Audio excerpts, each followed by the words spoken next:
Hi guys, welcome back. അങ്ങനെ ആകാംക്ഷയുടെ നാളുകൾക്ക് ഒരു വിരാമം ഉണ്ടായിരിക്കുന്നു. ഹേമ കമ്മിറ്റിയുമായി ബന്ധപ്പെട്ട ആദ്യത്തെ പ്രമുഖന്റെ കേസ് എഫ്ഐആർ ഇട്ടിരിക്കുന്നു. മറ്റാരുമല്ല, നമ്മുടെ സിദ്ദീഖ് കെയുമായി ബന്ധപ്പെട്ടുള്ള കേസാണ് എഫ്ഐആർ ഇട്ടിരിക്കുന്നത്. ഇതിനോടകം തന്നെ എല്ലാവരും അറിഞ്ഞു കാണും. ഇനി എന്തൊക്കെയാണ് സിദ്ദീഖ് കെക്ക് ലഭിക്കാൻ പോകുന്ന ശിക്ഷകൾ, എന്തൊക്കെയാണ് അദ്ദേഹത്തിൽ ആരോപിക്കപ്പെട്ട കുറ്റങ്ങൾ എന്തൊക്കെയാണ്, അത് മാത്രമല്ല മറ്റെന്തൊക്കെ എക്സ്ക്ലൂസീവായിട്ടുള്ള വിവരങ്ങളാണ് ഇതിനോടനുബന്ധിച്ച് അറിയാൻ സാധിച്ചിരിക്കുന്നതെന്ന് നമുക്കൊന്ന് നോക്കേണ്ടിയിരിക്കുന്നു.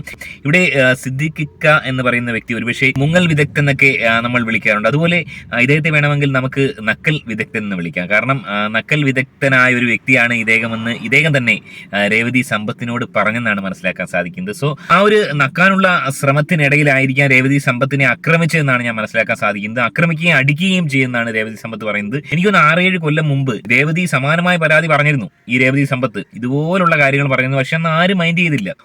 ഒരാളും രേവതിക്ക് സപ്പോർട്ടുമായി വന്നില്ല. പക്ഷെ ഇപ്പോൾ സ്ഥിതി മാറി. ഇന്നത്തെ സ്ഥിതി അനുകൂലമാണ്. അതുകൊണ്ടാണ് നമ്മുടെ സിദ്ദീഖ് ക ഈ രീതിയിൽ പെട്ടുപോകാനുള്ള സാഹചര്യം. സിദ്ദീഖ് കയെ സംബന്ധിച്ച് പറയുമ്പോൾ സിദ്ദീഖ് കയ്ക്ക് ഒരുപക്ഷെ അടുത്ത വർഷം, അതായത് വരാൻ പോകുന്ന ദേശീയ അവാർഡിൽ അദ്ദേഹത്തെ പരിഗണിക്കണമെന്നാണ് എനിക്ക് പറയാനുള്ളത്. കാരണം അദ്ദേഹം അഭിനയിച്ച രീതിയിലുള്ള, അതായത് കഴിഞ്ഞ ആഴ്ച അമ്മയുടെ വാർത്താ സമ്മേളനത്തിൽ അദ്ദേഹം അഭിനയിച്ച ആ ഒരു അഭിനയ പാടവം സമീപകാലത്ത് ഒരു നടനും ചെയ്തിട്ടില്ല. സോ ഇത് സിനിമയിലല്ല എന്ന് കരുതി അദ്ദേഹത്തെ ആ രീതിയിൽ തള്ളിക്കളയരുത് എന്നാണ് എനിക്ക് റിക്വസ്റ്റ് ഉള്ളത്. അടുത്ത ദേശീയ അവാർഡിന് തീർച്ചയായും സിദ്ദീഖ് കയുടെ ഈ ഒരു അഭിനയം പരിഗണിക്കണം. കാരണം അദ്ദേഹം പറഞ്ഞൊരു സ്റ്റേറ്റ്മെന്റ്, കുറ്റവാളികളുണ്ടെങ്കിൽ തീർച്ചയായും ശിക്ഷിക്കപ്പെടണം. കാരണം ഇത്തരം കുറ്റകൃത്യങ്ങൾ ചെയ്യുന്നത് വലിയ തെറ്റ് തന്നെയാണ്. അവരെ ഒരിക്കലും അമ്മ പ്രോത്സാഹിപ്പിക്കില്ല എന്ന് പറഞ്ഞ് നാവ് വായിലേക്ക് ഇട്ടപ്പോഴാണ് അതേ നാവ് കൊണ്ട് തന്നെ നക്കാൻ ശ്രമിച്ചു എന്ന് പറഞ്ഞ് ഒരു നടി പരാതിയുമായി വരുന്നതും അതിനോടൊപ്പം തന്നെ ഈ കേസുമായി ബന്ധപ്പെട്ട് അദ്ദേഹത്തിന് എഫ്ഐആർ ഇട്ട് അദ്ദേഹം മുൻകൂർ ജാമ്യം എടുക്കേണ്ടുന്ന ഒരു സാഹചര്യവും ഉണ്ടാവുന്നതും. എനിവേ, ഇവിടെ ഈ ഒരു രേവതി സമ്പത്ത് മാത്രമല്ല, രേവതി സമ്പത്തൊന്നും അത്ര പ്രമുഖ നടിയല്ല. ഞാൻ നേരത്തെ പറഞ്ഞ പോലെ ഈ കോഡിലുള്ള നടിമാർ ഇതുവരെയും രംഗത്ത് വരുന്നില്ല. രംഗത്ത് വന്നു കഴിഞ്ഞാൽ അവരുടെ അവസരം നഷ്ടമാകുമെന്നുള്ളത് കൊണ്ട് ഇനിയും അവർ രംഗത്ത് വരില്ല. രേവതി സമ്പത്തിനെ പോലെ അല്ലെങ്കിൽ മീനു മുനീറോ അത്തരം ആൾക്കാരൊക്കെ അവർക്ക് ഇനി അവസരം വലുതായിട്ട് കിട്ടില്ല എന്ന് ഉറപ്പാണ്. അവരെ യൂസ് ചെയ്യുകയും ചെയ്ത് അവസരം കൊടുത്തതുമില്ല. അതുകൊണ്ട് അത്തരക്കാർ തീർച്ചയായും ഇവർക്കെതിരെയൊക്കെ പറയും. പക്ഷേ പ്രമുഖരായിട്ടുള്ള ഇപ്പോഴും ഈ പറഞ്ഞ ഈ ഒരു മേഖലയിൽ ബിസിനസ് മാഗ്നറ്റുകളായി മാറിയ നടികൾ ഒരിക്കലും ഇതൊന്നും പുറത്ത് പറയത്തില്ല എന്നുള്ളതാണ് ഏറ്റവും ഞെട്ടിക്കുന്ന മറ്റൊരു വസ്തുത. എനിക്കൊന്ന് ജഗദീഷും ഇന്ദ്രൻസും സുരേഷ് ഗോപിയും ഒക്കെ ഒഴികെ ബാക്കി എല്ലാ നടന്മാരും, മമ്മൂട്ടിയും ഒഴികെ യുവ നടന്മാർ, അതൊഴികെ ബാക്കി എല്ലാ നടന്മാരും ഈ ഒരു ഹേമ കമ്മീഷന്റെ പരിഗണനയിൽ അവർ എത്തിയിട്ടുണ്ട്. ഈ ഒരു അവാർഡ് കമ്മിറ്റി പോലും ഇതിൽ ഭാഗമായിട്ടുണ്ട്. ഇതിലൊക്കെ പ്രോത്സാഹന സമ്മാനമെങ്കിലും ജയസൂര്യയ്ക്കൊക്കെ നിരവധി അവാർഡുകൾ ഇതിലുണ്ടെന്നുള്ളതാണ്. കക്കൂസിൽ വെച്ച് കയറി പിടിക്കാൻ ശ്രമിച്ചു. അതുപോലെ തന്നെ മീനു മുനീറിനോട് വലിയ വാഗ്ദാനങ്ങൾ ജയസൂര്യ നടത്തിയെന്നാണ് മനസ്സിലാക്കാൻ സാധിക്കുന്നത്. മീനു മുനീറിനെ പോലെ തന്നെ ഒരു ജൂനിയർ ആർട്ടിസ്റ്റായിട്ട് കയറി വന്ന ആളാണ് ജയസൂര്യ. എല്ലാവരിലും ഉള്ള പോലെ ഒരു വെപ്പൺ ജയസൂര്യയുടെ കയ്യിലുമുണ്ട്. സോ ചില അവസരങ്ങളിൽ ആ ഒരു ആയുധം എടുത്ത് ഉപയോഗിക്കാൻ തോന്നിപ്പോകുക സ്വാഭാവികമാണ്, കുറ്റം പറയാൻ സാധിക്കില്ല. എന്നാൽ അതിന് തക്കതായ ശിക്ഷ കിട്ടണം എന്നുള്ളത് നമ്മൾ വിസ്മരിക്കാൻ പാടില്ല. എനിവേ, സിദ്ദീഖുമായി ബന്ധപ്പെട്ട ഏറ്റവും പുതിയ ന്യൂസ്, എന്തൊക്കെ വകുപ്പുകളാണ് സിദ്ദീഖിൽ ചുമത്തിയിരിക്കുന്നതെന്ന് നമുക്ക് നോക്കാം. സിദ്ദീഖിനെതിരെ ബലാത്സംഗത്തിന് ഭീഷണിപ്പെടുത്തലിന് കേസ്. മ്യൂസിയം പോലീസ് സ്റ്റേഷനിലാണ് കേസെടുത്തത്. മാസ്കറ്റ് ഹോട്ടലിൽ വെച്ച് 2016 പരാതിക്കാരിയെ സിദ്ദീഖ് ബലാത്സംഗം ചെയ്തെന്നാണ് കേസ്. അമ്മയുടെ മുൻ ജനറൽ സെക്രട്ടറിയുമായ സിദ്ദീഖിനെതിരെ കൂടി ഇപ്പോൾ കേസ് രജിസ്റ്റർ ചെയ്തിരിക്കുകയാണ്. മ്യൂസിയം പോലീസാണ് ബലാത്സംഗത്തിനും ഭീഷണിപ്പെടുത്തിയതിനും സിദ്ദീഖിനെതിരെ കേസെടുത്തിരിക്കുന്നത്. യുവനടിയുടെ പരാതിയുടെ അടിസ്ഥാനത്തിലാണ് ഇപ്പോൾ ഈ കേസ്. 2016 തിരുവനന്തപുരത്ത് മാസ്കറ്റ് ഹോട്ടലിൽ വെച്ച് തന്നെ പീഡിപ്പിച്ചു എന്നുള്ളതാണ് പരാതി. ഈ സിനിമയിൽ അഭിനയിക്കാമെന്ന് വാഗ്ദാനം നൽകിയ ശേഷം തന്നോട് മോശമായി പെരുമാറി ബലാത്സംഗം ചെയ്തു എന്ന് തന്നെയാണ് ഈ പരാതിയിൽ പറയുന്നത്. അതിന്റെ അടിസ്ഥാനത്തിലാണ് ഇപ്പോൾ സിദ്ദീഖിനെതിരെ കേസെടുത്തിരിക്കുന്നത്. എന്തായാലും പ്രത്യേക അന്വേഷണ സംഘം, അജിത ബീഗത്തിന്റെ നേതൃത്വത്തിലുള്ള വനിതാ സംഘമാണ് ഈ കേസ് അന്വേഷിക്കുക. അവർ ആദ്യം തന്നെ ഈ നടിയിൽ നിന്നും മൊഴി രേഖപ്പെടുത്തും. പിന്നീട് സിദ്ദീഖിൽ നിന്നും മൊഴി എടുത്തുകൊണ്ട് ആ അന്വേഷണം ആ രീതിയിൽ മുന്നോട്ട് കൊണ്ടുപോകും. അങ്ങനെ രണ്ടാമത്തെ ഒരു അധികായനെതിരെയും കേസെടുത്തിരിക്കുകയാണ്. ഇപ്പോൾ ബലാത്സംഗത്തിനാണ് നമ്മുടെ സിദ്ദീഖിനെതിരെ എഫ്ഐആർ ഇട്ടിരിക്കുന്നത്. അതുപോലെ തന്നെ സ്ത്രീക്കെതിരെയുള്ള ആക്രമണം, സ്ത്രീയെ ആക്രമിച്ചു എന്നുള്ളതും വലിയ ഗുരുതരമായ തെറ്റ് തന്നെയാണ്. ക്രിമിനൽ ഒഫൻസ് തന്നെ ചാർജ് ചെയ്യാനുള്ള ചാൻസ് ഉണ്ട്. തീർച്ചയായും അദ്ദേഹം മുൻകൂർ ജാമ്യത്തിന് വേണ്ടി പോയിരിക്കുന്നു എന്നാണ് മനസ്സിലാക്കാൻ സാധിക്കുന്നത്. എനിവേ, 3 വർഷം തൊട്ട് 9 വർഷം വരെ ശിക്ഷ കിട്ടാൻ പറ്റുന്ന തരത്തിലുള്ള കുറ്റമാണ് അദ്ദേഹം ചെയ്തിരിക്കുന്നത്.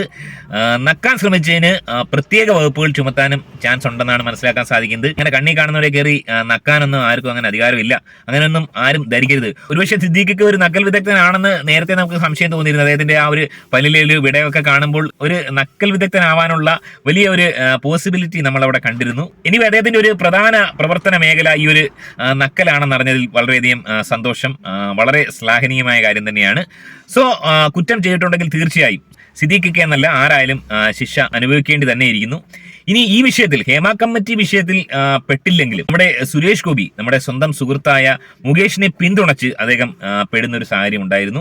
വളരെ രസകരമാണ്. അതുകൂടെ നമുക്കൊന്ന് കാണാം. കാരണം ഒരാവശ്യമില്ലായിരുന്നു, തീർത്തും അൺവാണ്ടഡ് ആയിരുന്നു സുരേഷ് ഗോപിക്കുണ്ടായ ആ ഒരു ദുരനുഭവം. സുരേഷ് ഗോപിയെ നേരത്തെ ഞാൻ ഒരുപാട് സപ്പോർട്ട് ചെയ്തൊരു വ്യക്തിയാണ്, നമുക്ക് ഇഷ്ടമുള്ള ഒരാൾ തന്നെയാണ്.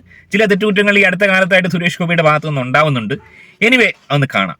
ഈ ക്യാമറകൾ ഉൾപ്പെടെ ട്രൈപോഡിലായിരുന്നു ഉണ്ടായിരുന്നത്. കാരണം അടുത്തേക്ക് ചെല്ലേണ്ടതില്ല എന്ന നിലപാടിൽ നേരത്തെ തന്നെ ട്രൈപോഡ് വെച്ചിരുന്നു. പക്ഷേ ഈ സുരേഷ് ഗോപി എന്താണ് പറയാനുള്ളത്?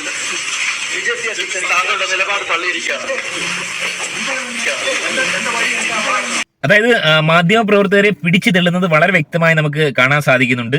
ഒരുപക്ഷെ സുരേഷ് ഗോപിയുമായി ബന്ധപ്പെട്ട ആളുകൾ ഇതിനെതിരെ പ്രതികരിച്ചിരുന്നു. സുരേഷ് ഗോപി പിടിച്ചു തള്ളിയല്ല, സുരേഷ് ഗോപിയുടെ മുഖത്തോട്ട് മൈക്ക് കുത്തി, അതുപോലെ തന്നെ 24-ന്റെ വാർത്താ മാധ്യമ പ്രവർത്തകൻ സുരേഷ് ഗോപിയുടെ മോളിൽ ഇടിച്ച് കയറാൻ നോക്കി, കത്തി കൊണ്ട് കുത്താൻ നോക്കി എന്നൊക്കെ പറയുന്നു. പക്ഷെ അതൊന്നും വാസ്തവമല്ല, വാസ്തവവിരുദ്ധമായ കാര്യങ്ങൾ നമ്മൾ പറയാൻ പാടില്ല. ഇവിടെ സുരേഷ് ഗോപിക്ക് ദേഷ്യം ഉണ്ടാവാനുള്ള കാരണം മറ്റൊന്നുമല്ല. സുരേഷ് ഗോപി ഈ ഒരു വിഷയം, അതായത് മുകേഷിനെ പുറത്താക്കേണ്ടതില്ല എന്ന് പറഞ്ഞപ്പോൾ സുരേന്ദ്രൻ തൊട്ടു പുറകെ ഒരു പ്രസ്താവന പറഞ്ഞപ്പോൾ ആ ഒരു പ്രസ്താവന എടുത്ത് സുരേഷ് ഗോപിയെ കളിയാക്കുന്ന രീതിയിൽ, അതായത് പാർട്ടി അധ്യക്ഷൻ സുരേഷ് ഗോപിയെ തള്ളിപ്പറഞ്ഞു എന്ന് പറഞ്ഞ ആ ഒരു സ്റ്റേറ്റ്മെന്റ് കേട്ടപ്പോഴാണ് ആക്ച്വലി സുരേഷ് ഗോപി തള്ളിയത്. അങ്ങനെ ഒരു സ്റ്റേറ്റ്മെന്റ്, സുരേഷ് ഗോപി ഒരു മന്ത്രിയാണ്, അദ്ദേഹത്തിന്റെ മുഖത്തോട്ട് ഇതേപോലെ മൈക്കൊണ്ട് കുത്തി കയറ്റിയിട്ട് ഇൻസൾട്ട് ചെയ്യുന്ന രീതി ചോദിച്ചു കഴിഞ്ഞാൽ ആൾക്കാലം ദേഷ്യം വരും. പക്ഷെ സുരേഷ് ഗോപി തള്ളിയത് അതിനോട് എനിക്ക് യോജിക്കാൻ കഴിയില്ല. അദ്ദേഹത്തിന്റെ ആ ഒരു സിനിമാ സ്റ്റൈലില് പുല്ലേ ഓർമ്മയുണ്ടോ ഈ മുഖം എന്നുള്ള രീതിയിൽ അദ്ദേഹം തള്ളി മാറ്റാനാണ് ശ്രമിച്ചത്. അനവസരത്തിലായിപ്പോയി തള്ളിയത്. ആദ്യമായിട്ടാണ് ഒരു മന്ത്രി ഇങ്ങനെ വാർത്താ മാധ്യമങ്ങളെ തള്ളി മറിക്കാൻ നോക്കുന്നത് കാണുന്നത്. എനിവേ ഭാഗ്യം കൊണ്ട് അവൻ രക്ഷപ്പെട്ടു. നല്ല ആരോഗ്യമുള്ള ഒരാളാണ് സുരേഷ് ഗോപി. മീഡിയ വണ്ണ്, ഏഷ്യാനെറ്റും ജനവും അപ്പുറത്ത് നിന്ന്, ജനവും അതിൽ ഉൾപ്പെട്ട് അവർക്ക് 3 പേർക്കുമാണ് തള്ളൽ കിട്ടിയത്. ഇപ്പുറത്ത് നിന്ന് 24-കാരൻ ആക്ച്വലി തള്ളൽ കിട്ടിയില്ല. സോ അതിനുശേഷം സുരേഷ് ഗോപി പറഞ്ഞ ഒരു സ്റ്റേറ്റ്മെന്റ് അതുകൂടി നമ്മളൊന്ന് കാണേണ്ടിയിരിക്കുന്നു. നിങ്ങൾക്ക് ഇതിന്റെ വിശുദ്ധി അറിയില്ലേ? ഞാൻ അവിടെ നിന്നാണ് ഇറങ്ങി വന്നിരിക്കുന്നത്. ഇതിനെ റിലേറ്റ് ചെയ്ത് എന്തെങ്കിലും നിങ്ങൾക്ക് അറിയാനുണ്ടോ? ചോദിക്കൂ. ഞാൻ എന്റെ ഓഫീസിൽ നിന്ന് ഇറങ്ങി വരുമ്പോ എന്റെ ഓഫീസിനെ സംബന്ധിക്കുന്ന കാര്യം ചോദിക്കണം. എന്റെ വീട്ടിൽ നിന്ന് ഇറങ്ങി വരുമ്പോ എന്റെ വീട്ടിലെ കാര്യം ചോദിക്കണം. അമ്മ അസോസിയേഷനിൽ നിന്ന് ഞാൻ ഇറങ്ങി വരുന്ന സമയത്ത് നിങ്ങൾ അതുമായിട്ട് റിലേറ്റ് ചെയ്ത കാര്യങ്ങൾ ചോദിക്കും. പ്ലീസ്, ഇതൊരു വ്യക്തിപരമായ ഇത് അക്ഷരാർത്ഥത്തിൽ ഒരു ആന മണ്ടത്തരം തന്നെയാണ്, ഒരു ഫോൾസ് സ്റ്റേറ്റ്മെന്റ് ആണ്. ഏത് സാഹചര്യത്തിലാണ് സുരേഷ് ഗോപിക്ക് ഇങ്ങനെ ഒരു ആന മണ്ടത്തരം പറയേണ്ടി വന്നതെന്ന് എനിക്ക് മനസ്സിലാവുന്നില്ല. അദ്ദേഹത്തിന്റെ ഈ ഒരു അഭിപ്രായത്തിലാണെങ്കിൽ ഒരുപക്ഷെ അദ്ദേഹം ബാത്റൂമിൽ പോയിട്ട് വരുമ്പോൾ അദ്ദേഹത്തിന്റെ മലം ലൂസാണോ അല്ലെങ്കിൽ ടൈറ്റ് ആണോ എന്ന് ചോദിക്കേണ്ടി വരും. അല്ലെങ്കിൽ മൂത്രം വെച്ചിട്ട് വരുവാണെങ്കിൽ മൂത്രത്തിന്റെ കളർ ഏതായിരുന്നു, അല്ലെങ്കിൽ അദ്ദേഹം ചന്തയിൽ പോയിട്ടാണ് വന്നതെങ്കിൽ മീനിന്റെ വില ചോദിക്കുക, അങ്ങനെയൊക്കെ ചോദിക്കേണ്ടുന്ന ഒരു സാഹചര്യം ഉണ്ടാവും. സോ ഒരു മന്ത്രിസ്ഥാനത്ത് ഇരിക്കുന്ന ഒരു വ്യക്തി ഇതുപോലുള്ള പടിവിട്ടിത്തരങ്ങൾ ദയവേത് പറയാതിരിക്കുക. ജനങ്ങൾക്ക് അറിയേണ്ട കാര്യങ്ങളാണ് ചോദിക്കുന്നത്, അല്ലാതെ അദ്ദേഹത്തിന് പറയാൻ ആഗ്രഹിക്കുന്നതും അദ്ദേഹത്തിന്റെ ഫാമിലിയുമായി ബന്ധപ്പെട്ട കാര്യങ്ങളല്ല ചോദിക്കുന്നത്. മന്ത്രിയാണ്.